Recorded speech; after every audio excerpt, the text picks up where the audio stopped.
The mystery of what exactly was on Andy Warhol's computer was not solved for decades. And when it finally was, it was by a college computer group. 80s Excess Part 48.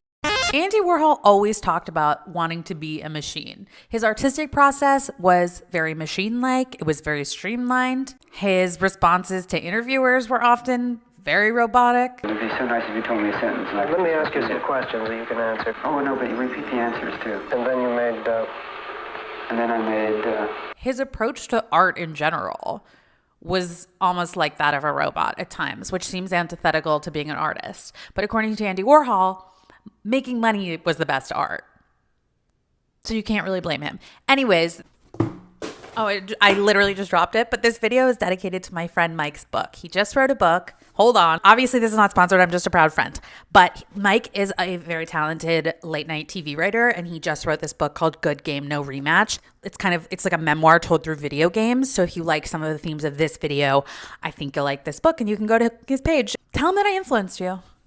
Tell him that I influenced you. Let him know. Back to Warhol. Warhol's first encounter with digital art seems to have taken place at Sean Lennon's 9th birthday party in 1984 with an iconic teacher. As Andy wrote in his diary, quote, "We went into Sean's bedroom at the Dakota, and there was a kid there setting up the Apple computer that Sean had gotten as a present, the Macintosh model. I said that once some man had been calling me a lot wanting to give me one, but that I'd never called him back or something. And then the kid looked up at me and said, 'Yeah, that was me. I'm Steve Jobs.' And he looked so young." The next year, a rival company called Commodore made Warhol a spokesperson for their new Amiga 1000 computer. Warhol wrote, quote, "It's a $3,000 machine that's like the Apple thing, but can do 100 times more." The following month, Warhol created some of the earliest digital pieces of art live on stage for a black tie launch event for the computer at Lincoln Center. It was of his dear friend, Debbie Harry, aka Blondie.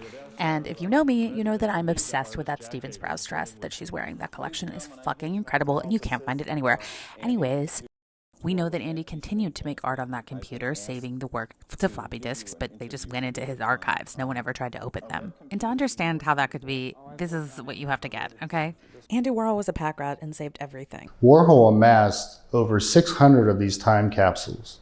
Each time capsule contains an average of 250 items. And there are lots of boxes that are still unopened at the Andy Warhol Museum in Pittsburgh, including 41 floppy disks. So in the fall of 2012, the Computer Club at Carnegie Mellon University and an artist exhibiting at the Warhol Museum the following year partnered with the museum to find out what was on those floppy disks. It turns out there were 28 never-before-seen digital native Warhol pieces. They went to auction last year for $26 million.